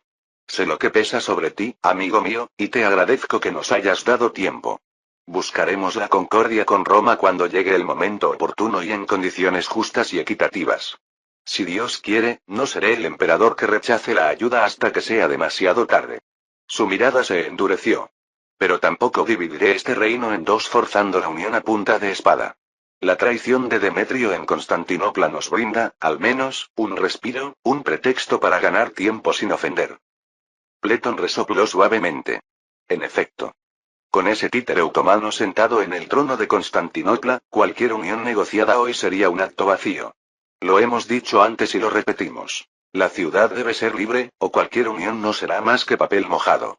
Un conveniente pretexto para decirle a Roma. ¿Cómo podemos hablar de unión cuando el patriarca y la ciudad siguen siendo rehenes del sultán? Se permitió una leve sonrisa. Una demora de lo más útil, cortesía de tu hermano usurpador. Al oír mencionar a Demetrio, un destello de ira cruzó el rostro de Besarión, rápidamente disimulado con una señal de la cruz. Una situación trágica, murmuró. Me duele tanto como a ustedes. Pero tienen razón. Mientras ese tirano controle Santa Sofía, ningún decreto de unión de Roma tendrá legitimidad entre los griegos. Se enderezó en su silla, resuelto. Se lo dejaré claro a su santidad. La política debe esperar hasta que la ciudad sea libre. Entretanto, puedo prometerle su continua buena voluntad y un concilio en un momento más oportuno. Constantino exhaló aliviado. Gracias, Besarión. Es todo lo que pido. Dígale al Papa que sigo comprometido con el ideal de la unidad contra los infieles. No me negaré a convocar un concilio cuando llegue el momento oportuno. Con eso basta, dijo Besarión, satisfecho. Nos da tiempo. Y mantiene la mano del Papa extendida sin forzar la tuya. Entonces estamos de acuerdo, dijo, tocando ligeramente la muñeca del cardenal. Tienes mi confianza, Besarión. También te apoyaré. Eres un príncipe de la Iglesia. Los aliados nos beneficiarán a ambos. Besarión ladeó la cabeza. Continúa. Roma se mueve gracias al mecenazgo, el saber y el oro, prosiguió Constantino. Tenemos manuscritos y copias impresas. Díganme que podría conmover a los eruditos cardenales italianos y se lo enviaré. Ya sean libros raros o fondos para sus obras de caridad, les apoyaré. Sonrió. Considérenlo una inversión en nuestra causa dentro de los pasillos de San Pedro. Los ojos de Besarión se iluminaron. Con libros y monedas bastará. Muchos en la curia ansían las letras griegas. Un buen Platón o Aristóteles abre puertas, y una donación a un hospital las mantiene abiertas. Lo usaré con prudencia. Constantino extendió la mano y apretó brevemente el hombro de Besarión. No me cabe duda de que lo harás. Ahora, se recostó, con una expresión de satisfacción en el rostro mientras observaba a sus dos compañeros. Basta de Eugenio por el momento. Quiero saber de Italia. Estamos aquí, en los confines de la cristiandad. A veces siento que nos llegan las noticias demasiado tarde. ¿Qué novedades hay de esa península siempre conflictiva? Mencionaste que el Papa Eugenio había vuelto a contratar a Sforza cuando hablamos el año pasado. ¿Cómo le va a nuestro amigo condottiero frente a los milaneses últimamente? El rostro de Bessarion se iluminó al cambiar de tema. Se secó las manos con un paño y comenzó. Italia sigue tan convulsa como siempre, pero Francesco Sforza se ha distinguido una vez más. Esta misma primavera, Visconti de Milán intentó infiltrarse en los estados pontificios, mediante una incursión en las Marcas, cerca de Urbino. Sforza interceptó a los milaneses con brillantez, dijo el cardenal, sonriendo. Era su doctrina en manos de otro hombre. Fue todo un espectáculo, según todos los testimonios. Constantino soltó una risita baja y complácida. Ja. Sabía que se adaptaría. Me agotó con preguntas sobre ejercicios y formación, y aún así nos manda a comprar pirbelos. Si está copiando mis trucos, me halaga. Arrancó otro bocado de cordero, pensativo. Así que la ofensiva de Visconti fue repelida. Sin duda, confirmó Bessarion. En agradecimiento y para formalizar su lealtad, el Papa nombró a Sforza vicario de Ancona y las Marcas. Ahora gobierna de facto los territorios papales orientales en nombre de Eugenio. Una recompensa y una forma de estrechar sus lazos con Roma. Pleton interrumpió, acariciándose la barba gris. Ingenioso, sin duda. Si le das a un mercenario algo que defender, luchará con más ahínco. Ancona es un puerto rico. Sforza no querrá las garras de Milán cerca de él. Exacto, dijo Bessarion. Continuó, con los ojos ahora llenos de preocupación. Pero mientras el Papa asegura su norte, el sur de Italia se ve envuelto en un conflicto. La reina Juana de Nápoles falleció en febrero y, como saben, no dejó heredero. Ahora el rey Alfonso de Aragón reclama Nápoles. Constantino intercambió una mirada con Pleton. Ambos conocían bien a Alfonso por su reputación. Un monarca ambicioso que ya gobernaba Sicilia y Aragón, deseoso de unificar el reino del sur de Italia bajo su corona. No creo que Alfonso lo tenga fácil, dijo Constantino. Los angevinos y los franceses se disputarán ese trono, ¿no? Bessarion asintió. Ya lo son. René de Anjou reclama Nápoles por la adopción de Juana. Pero Alfonso no perdió tiempo y desembarcó con un ejército. Ahora mismo está asediando Gaeta, la llave de Nápoles por mar. La flota aragonesa bloquea el puerto y sus cañones bombardean las murallas. La caída de Gaeta abriría el camino a la ciudad de Nápoles. ¿Y cómo responden los italianos? Preguntó Constantino, con determinación. Dudo que las demás potencias se queden de brazos cruzados mientras Aragón se proclama rey de Nápoles. No lo hacen, aseguró Bessarion. El duque Filippo Visconti de Milán controla Génova y ha enviado barcos genoveses hacia el sur. Corre el rumor de que una flota se está reuniendo a petición de Génova para socorrer a Gaeta o, al menos, hostigar las líneas de suministro de Alfonso. Si los genoveses intervienen, podríamos presenciar un enfrentamiento naval en cualquier momento. Constantino frunció el ceño. Milán y Aragón en guerra, eso podría cambiar las alianzas. ¿Y Venecia? ¿Florencia? Observamos con cautela, respondió el cardenal. Venecia teme que una sola potencia domine las rutas comerciales, pero por ahora se han mantenido al margen. Florencia, por su parte, mantiene a sus ejércitos en casa, aunque se inclina hacia el Papa y, por lo tanto, en contra de Visconti. Es un punto muerto de sospechas. Todos esperan a ver si Alfonso triunfa rápidamente o si la contienda se prolonga. Pleton tamborileó con un dedo sobre la mesa, con la mirada perdida en la lejanía. Nápoles, murmuró. Qué lejos suena, y sin embargo, qué cerca está en realidad. Constantino lo miró con curiosidad. ¿Qué quiere decir, maestro Pleton? El anciano filósofo esbozó una leve sonrisa. Pienso en las tierras al otro lado del Adriático, Terra de Otranto, Calabria. Miró alternativamente a Constantino y a Bessarion. ¿Se dan cuenta de que existen numerosos pueblos en el tacón de Italia donde aún se habla griego en el campo? Donde la liturgia de San Basilio se susurra en capillas escondidas, transmitida de generación en generación bajo la atenta mirada de obispos latinos. Los ojos de Bessarion se abrieron ligeramente. Sí, había oído hablar de algunos enclaves en Calabria. Pero han pasado siglos desde que esos territorios desaparecieron. Seguramente solo un puñado de ancianos conservan la lengua. Pleton soltó una risita. Más de un puñado, se lo aseguro. La llama de nuestra cultura perdura. De hecho, algunos de mis corresponsales en Tarento dicen que se puede oír hablar griego en los mercados si uno presta atención. Bajó la voz en tono confidencial. En los últimos meses, algunos amigos nuestros, discretos como son, han viajado por estos pueblos. Predicadores y sanadores con carteles y folletos evangélicos, hablando de hieros escopos. Constantino dejó la taza con un suave golpe, mostrando un agudo interés. ¿Habéis estado sembrando las semillas en Nápoles? Había admiración y preocupación en su tono. Deberíais haberme preguntado primero dónde sembramos hieros escopos, debo saberlo. Pleton se encogió de hombros levemente. Solo sembrar ideas. Una insinuación aquí, un rumor allá, que un emperador griego se alzará y no las habrá olvidado. Que algún día, quizá, quienes comparten el rito oriental sean acogidos en una gran alianza de fe, liberados tanto del turco como del opresivo latín. Sonrió con cierta nostalgia. Hieros escopos no es solo para los griegos bajo el yugo del sultán.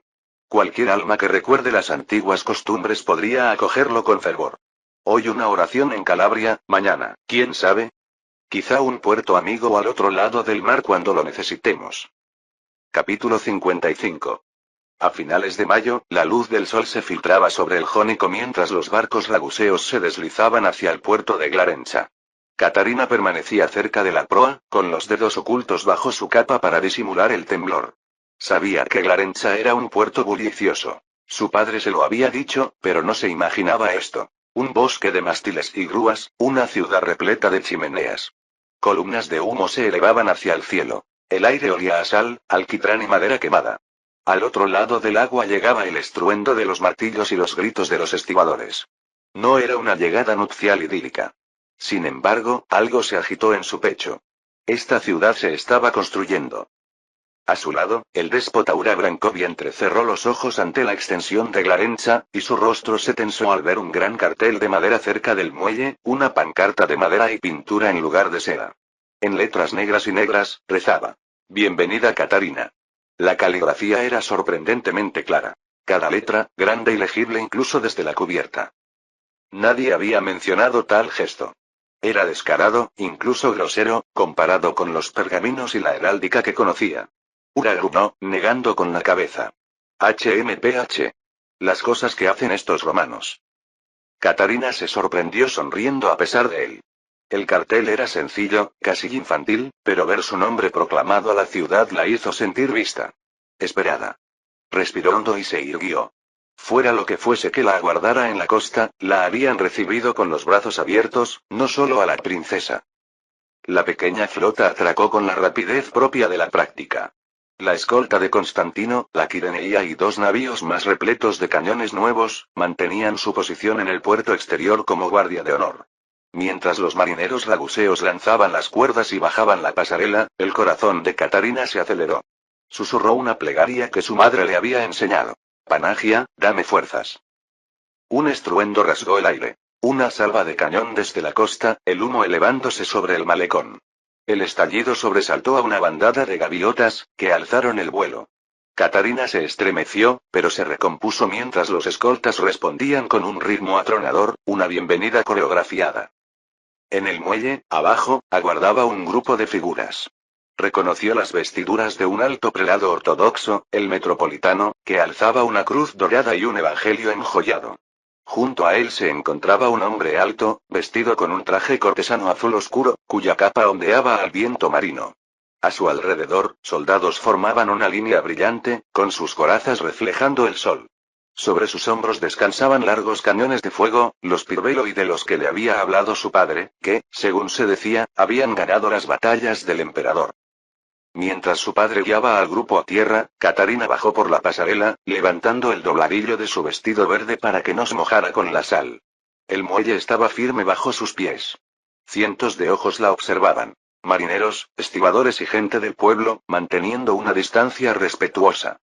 El rugido de las fundiciones tierra adentro se mezclaba con el chapoteo del agua y la mezcla de alquitrán, humo de leña y pescado del puerto. No era agradable, pero sí real. Mantuvo la barbilla en alto, el rostro sereno con una calma estudiada. Solo el pulso en su garganta la delataba. Spranches dio un paso al frente e hizo una profunda reverencia. Excelencia, saludó a Ura, con voz que resonó sobre las olas. Déspota Irene, princesa Catarina, bienvenidas a Glarencha. En nombre de su majestad imperial Constantino, Basileo de los romanos, las saludo con alegría y honor. Se llevó una mano al corazón y esbozó una breve sonrisa a Irene, y luego a Catarina. Junto a él, el metropolitano alzó la cruz dorada y entonó una bendición en eslavo eclesiástico, un gesto amable por Ura. La cadencia familiar se le hizo un nudo en la garganta a Katarina. Oír su propia lengua allí, tan lejos de casa, fue inesperadamente reconfortante. Esto es real, pensó. La mano de su madre encontró la suya y le dio un suave y tranquilizador apretón. A la señal de Sprances, dos sirvientes se acercaron con una bandeja pulida que contenía una hogaza redonda de pan y un pequeño plato de sal. Sprances partió la hogaza y ofreció un trozo con una pizca de sal primero a Ura, y luego a Irene, un gesto tradicional de bienvenida. Ura tocó el pan con la sal y lo probó con un breve asentimiento. Irene lo imitó con discreta gracia. Cuando la bandeja llegó a Katarina, sintió todas las miradas sobre ella. Por un instante vaciló. La última vez que había realizado este rito fue hacía un año, en el frío salón de Smederevo, y el recuerdo la punzó. Apartó la mirada, esbozó una pequeña sonrisa cortés y tomó el pan. La corteza aún estaba tibia. Debía de haber sido horneado esa misma mañana. Lo mojó ligeramente en la sal y se lo llevó a la lengua. Su sabor sencillo y auténtico la tranquilizó. Un esbelto caballero serbio del séquito de Ura avanzó como enviado. Aclarando su garganta, proclamó: por la voluntad de Dios y en leal acuerdo entre el déspota Ura y el basileo Constantino, os presentamos a la señora Katarina Brankovi, su hija, en señal de alianza y afecto. Así queda puesta bajo la protección del emperador romano, para ser su esposa y nuestra venerada Basilea. Las palabras quedaron suspendidas en el aire. Katarina bajó la mirada. Le ardían las mejillas. Entregada, como si fuera un paquete. Se sentía expuesta, suspendida entre el mundo de su padre y su futuro, sin pertenecer a ninguno. Un atisbo de duda la invadió, el mismo temor que una vez le susurró a su madre a la luz de las velas. ¿Y si tras la máscara del héroe solo hay otro hombre que me hará daño o me utilizará? Apartó el pensamiento y se concentró en las tablas desgastadas bajo sus pies, el aroma húmedo del muelle que la mantenía firme. Yo, George Sprances, en nombre de Su Majestad Imperial, recibo a Lady Katarina, declaró. Nuestro Basileus Constantino la recibe en paz y con gran alegría, bajo la protección de Cristo y con la esperanza de una fructífera unión entre nuestras casas. Sonrió al hablar y Katarina le sostuvo la mirada. Había calidez en ella, un atisbo de humanidad bajo la formalidad. Respiró con un poco más de alivio. El traspaso se había completado. A partir de ese momento, estaba al cuidado de Constantino. El metropolitano dio un paso al frente, tocando la frente de Katarina y luego la de su padre con la cruz dorada, murmurando una última bendición en griego. Sprances entregó a Ura un pergamino sellado con la cera roja del emperador. La carta de bienvenida de Su Majestad dijo y una invitación a descansar en el castillo. Se hace tarde. En efecto, el sol se ponía, bañando el puerto con una luz cálida y dorada. Katarina no se había dado cuenta de lo mucho que habían durado los ritos. Le dolían las piernas. Los sirvientes trajeron un palio nupcial, un cuadrado de brocado bordado con hojas de roble doradas y el águila bicéfala de paleólogo, y lo sostuvieron sobre ella. Un honor reservado para las novias de alta cuna, para protegerlas del sol y distinguirlas. Un suspiro nervioso se le escapó. Ya bajo el águila imperial, pensó. Su antigua vida había desaparecido. Armándose de valor, avanzó bajo el dosel mientras se formaba la procesión. Sprances los guiaba desde el muelle. Ura e Irene tomaron sus lugares junto a su hija mientras la guardia de honor se formaba. Se dirigieron hacia el castillo. Katarina echó un último vistazo al puerto. El gran cartel con su nombre aún se alzaba sobre el muelle, las letras destacando contra el cielo. Después de todo, no estaba tan sola, pensó, y se volvió hacia la ciudad. Ante la puerta del castillo, Constantino flexionó sus manos enguantadas. Abajo, la ciudad se extendía hacia el mar, con sus tejados reluciendo bajo la luz del atardecer. El aire llevaba su habitual mezcla de hollín y salmuera. A su lado, su hermano Tomás movía inquieto, sonriendo. Tengo una curiosidad tremenda por saber cómo es, murmuró. En el cuadro parecía perfecta. Se acarició la barba corta, con los ojos brillantes de picardía. Constantino exhaló un resoplido seco por la nariz, una especie de risita. Su mirada se mantuvo fija en la calle serpenteante que venía del puerto, donde los habitantes del pueblo se alineaban para dar paso a la procesión que se aproximaba. Los cuadros a menudo mienten, dijo en voz baja, y tras una pausa añadió, casi en un susurro. Solo espero que este no lo haga. Recordaba el retrato enviado meses atrás. Un rostro recatado, ojos oscuros bajo un velo, una leve sonrisa, sin defecto alguno, sin verdad. Los halagos del artista no le habían revelado nada de la mujer en sí. ¿Sería tímida? ¿Amargada? ¿Resiliente? Había preferido no preguntárselo. La realidad ascendía la colina bajo un dosel nupcial. Tiró del cuello de su túnica formal. La faja con hilos de oro le pareció de repente pesada.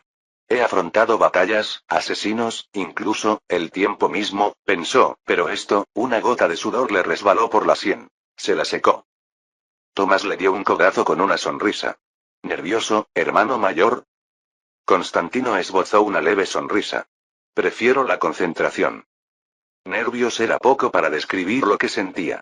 Tenía el estómago revuelto, como un joven antes de su primer cortejo. El matrimonio había sido concertado por política y supervivencia, pero ahora, al acercarse el momento, se sentía extrañamente personal. Se irguió, esforzándose por respirar con calma. A su alrededor, los cortesanos esperaban a una distancia respetuosa. Tras él, las puertas del castillo estaban abiertas, y la luz de las antorchas se extendía en el crepúsculo. Un jinete llegó al galope desde el puerto.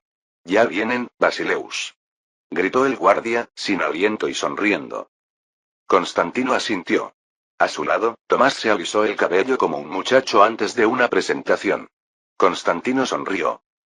Desde una curva de la calle, emergieron figuras. Primero los abanderados, el águila bicéfala y el escudo de armas de Brankovi brillando sobre la multitud.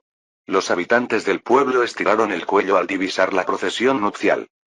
El mundo de Constantino se redujo a la procesión que avanzaba, el brillo de las armaduras, el reluciente de los postes del dosel, los bordados dorados que capturaban la última luz. Bajo ella caminaba una figura esbelta vestida de seda. Catarina. Incluso a la distancia, su serenidad atrajo su mirada. Tranquila, deliberada, segura, una quietud que parecía contener algo tembloroso en su interior. Los guardias de la puerta se enderezaron al verla acercarse. Constantino avanzó hasta el umbral. El sol, ya bajo, proyectaba su sombra sobre la ladera, hacia ella. Por un instante se quedó inmóvil, contemplando la escena. La multitud a lo largo del camino, los estandartes ondeando, la sonrisa orgullosa de Sfrances y, bajo el dosel, una joven que lo miraba. Sus rasgos se difuminaban por la distancia y el crepúsculo, pero ciertos detalles captaron su atención. Pequeña al lado de su padre, de hombros anchos, inmóvil como si contuviera un temblor. Un velo con ribete dorado cubría su cabello y en sus manos llevaba un ramo de flores silvestres. La comitiva se detuvo a pocos pasos del emperador. Sfrances dio un paso al frente. Majestad, permítame presentarle al déspota Ura Brankovi de Serbia, a la déspota Irene Cantacuzene y a su hija, la señora Catarina. Sus ojos se encontraron con los de Constantino con un brillo fugaz y cómplice. Aquí estamos, amigo mío. Ura salió de debajo del dosel e hizo una reverencia rígida, formal y medida. Constantino bajó 2 escalones para recibirlo. El déspota serbio, de cabello canoso y ojos astutos y profundos, dudó apenas un instante antes de sujetar el antebrazo de Constantino. Sus agarres eran firmes, casi tenues. Es un placer verte de nuevo, déspota Ura, dijo Constantino con voz serena. Tu presencia nos honra. Nos alegra estar aquí, Basileus, dijo Ura. Que este día marque la unión de nuestras casas y la fuerza de nuestros pueblos. Palabras educadas y bien elegidas. Sin embargo, Constantino notó que su mirada se desviaba hacia arriba, más allá de él, hacia las chimeneas que se alzaban tras el castillo. Un destello de sorpresa. No, Ura no se esperaba un palacio a la sombra de fraguas. Constantino mantuvo la sonrisa y dejó pasar la conversación. Colocó la otra mano sobre la de Ura en un gesto de cordial asentimiento. Desde hoy, somos familia, dijo. Siéntete como en casa en mi casa. Tras liberar a Ura, Constantino se volvió hacia Irene Cantacuzene. Ella lucía la serena media sonrisa de una aristócrata bizantina, con un fugaz alivio al encontrarse de nuevo entre griegos. Bienvenido, despotisa, dijo, inclinando la cabeza. Bienvenido a Glarencha. Sus ojos, los mismos oscuros y firmes que más tarde reconocería en su hija, lo estudiaron brevemente antes de inclinar la cabeza. Gracias, Majestad. Agradecemos su bienvenida. Su griego tenía el acento refinado de Constantinopla. Había firmeza en su porte, y también amabilidad.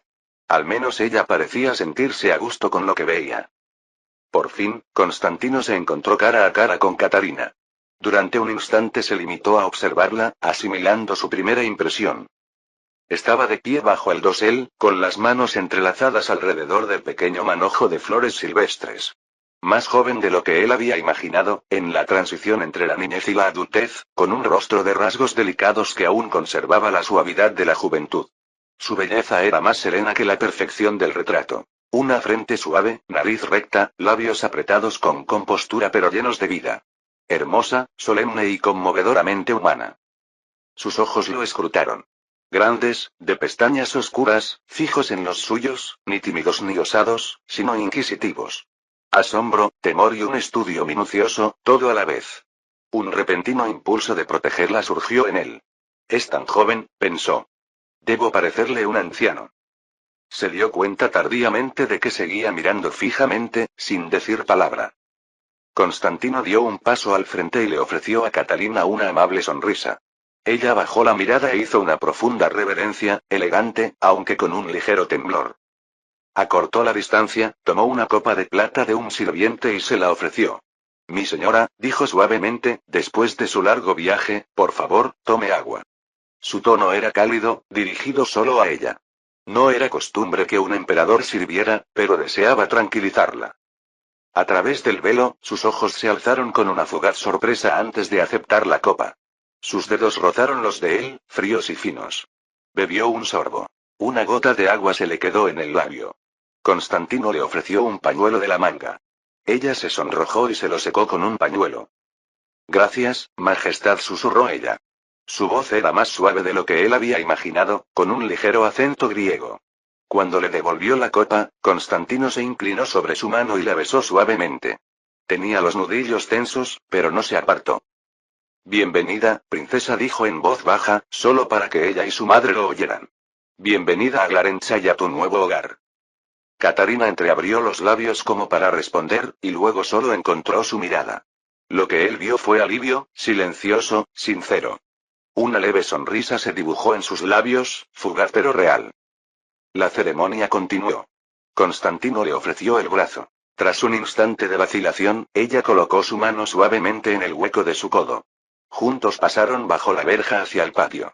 Antorchas iluminaban las murallas mientras sirvientes y dignatarios gritaban. ¡Viva el emperador, viva la emperatriz! Pétalos de flores caían de las ventanas superiores. Una flor blanca se enredó en el velo de Catalina. Constantino extendió la mano para liberarla, ganándose otra mirada tímida de su prometida.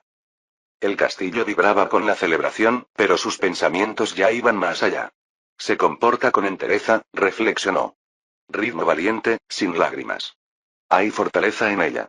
Una cautelosa esperanza germinó en su mente. Tal vez este matrimonio pudiera ser algo más que política. Esa noche, la familia Brankovic se alojó en la zona de invitados. La tradición mantenía a la pareja separada hasta la ceremonia religiosa. Constantino no durmió. Recostado en la penumbra de la habitación, escuchaba el golpeteo solitario de un martillo en algún lugar de las fraguas, cuyo ritmo resonaba con su propio pulso. Mañana se casaría con ella. Rezó en silencio. Que yo sea bueno con ella. Que esto sea correcto. La ceremonia. La capilla de Panagia y Peraspistría resplandecía con la luz de un centenar de velas de cera de abeja. Iconos dorados de la Virgen y los santos observaban desde las paredes con frescos mientras Constantino y Catalina se presentaban ante el iconostasio cubierto de flores. El aire estaba impregnado del dulce aroma del incienso y de la expectación contenida de los testigos allí reunidos. Dentro del pequeño santuario, ilustres invitados de toda la cristiandad se congregaban hombro con hombro, todos reunidos para presenciar la unión. Sin embargo, en aquel espacio sagrado, Constantino se sentía casi solo con Catalina a su lado, ambos bañados por el resplandor ámbar de la luz de las velas. Un trío de sacerdotes con relucientes vestiduras se acercó, encabezado por el metropolitano local. La ceremonia comenzó con el antiguo canto del trisagio, y las profundas voces de los sacerdotes resonaron en el suelo de mármol. Catalina mantenía la mirada fija en el icono de la Virgen María sobre el altar, moviendo los labios en silenciosa súplica.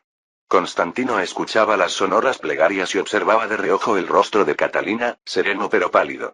Deseaba poder ofrecerle más consuelo, pero por el momento el solemne ritual los obligaba a ambos. Tras el intercambio de anillos y votos sagrados en el altar, tuvo lugar el ritual de coronación. El metropolitano tomó entonces 2 ornamentadas coronas nupciales de plata dorada. Con solemnes oraciones, colocó una sobre la frente de Constantino y la otra sobre la cabeza inclinada de Catalina, coronándolos oficialmente marido y mujer ante Dios y todos los presentes. Luego, una cinta de seda se colocó y se anudó sin apretar alrededor de las manos derechas de Constantino y Catalina, uniendo simbólicamente a la pareja. Sus dedos se entrelazaron naturalmente, palma con palma, mientras el sacerdote enrollaba la cinta y la anudaba con delicadeza. Constantino sintió la esbelta mano de Catalina entre las suyas, fría y temblorosa. Con mucha suavidad, le dio un apretón tranquilizador. A través de la fina seda, ella correspondió con una leve presión de agradecimiento. El coro resonó con fuerza mientras los sacerdotes guiaban a los novios 3 veces alrededor del altar, sellando su unión. Constantino y Catalina sostenían cada uno una vela de cera de abeja, cuyas llamas titilaban con cada paso. En la primera vuelta, ella susurró un salmo. En la segunda, guardó silencio, con las coronas pesadas sobre sus cabezas. En la tercera, su zapatilla se enganchó en el dobladillo de su vestido y tropezó con un leve suspiro. Constantino la sujetó del brazo antes de que cayera. Un murmullo recorrió la congregación, que se acalló cuando ella se incorporó, con las mejillas sonrojadas. Empezó a susurrar una disculpa, pero él negó levemente con la cabeza. Está bien, murmuró, sin apartar la mirada de ella. Sus manos permanecieron unidas, un instante fugazmente solo para ellos bajo las coronas. Completaron el último círculo en lento unísono. El sacerdote dio por terminado el himno y la pareja regresó ante el altar. Mientras el metropolitano pronunciaba la bendición y los declaraba marido y mujer, una lágrima solitaria resbaló por la mejilla de Catalina, una mezcla de alivio, tristeza y frágil esperanza. Se giró para secársela, pero Constantino ya la había visto. Soltándole la mano, la atrapó suavemente con el pulgar. Sobresaltada, alzó la vista. Sus ojos reflejaban una serena preocupación, y una leve sonrisa iluminó su rostro. Por un instante, mientras los sacerdotes alzaban las manos en señal de proclamación, compartieron un momento íntimo de comprensión, donde la vulnerabilidad de ella se vio reconfortada por la bondad de él. Ella logró esbozar una sonrisa temblorosa. Lo que Dios ha unido, que no lo separe el hombre, declaró el obispo. Levantó las manos atadas y desató la cinta de seda, ahora unidas por su propia voluntad. En los bancos, los nobles se santiguaron. Siguieron aplausos corteses. Coronados como emperador y emperatriz consorte, Constantino y Catalina se convirtieron en marido y mujer. Las campanas repicaron desde el campanario, y su tañido se extendió por las puertas abiertas hasta el patio. Constantino le ofreció el brazo, y con pasos pausados abandonaron el altar como esposos. Afuera, el crepúsculo se extendía en una bruma violeta. Al salir al aire libre, un grito de júbilo surgió de la multitud. Según la costumbre imperial, cestas de pan y cuencos de monedas los esperaban.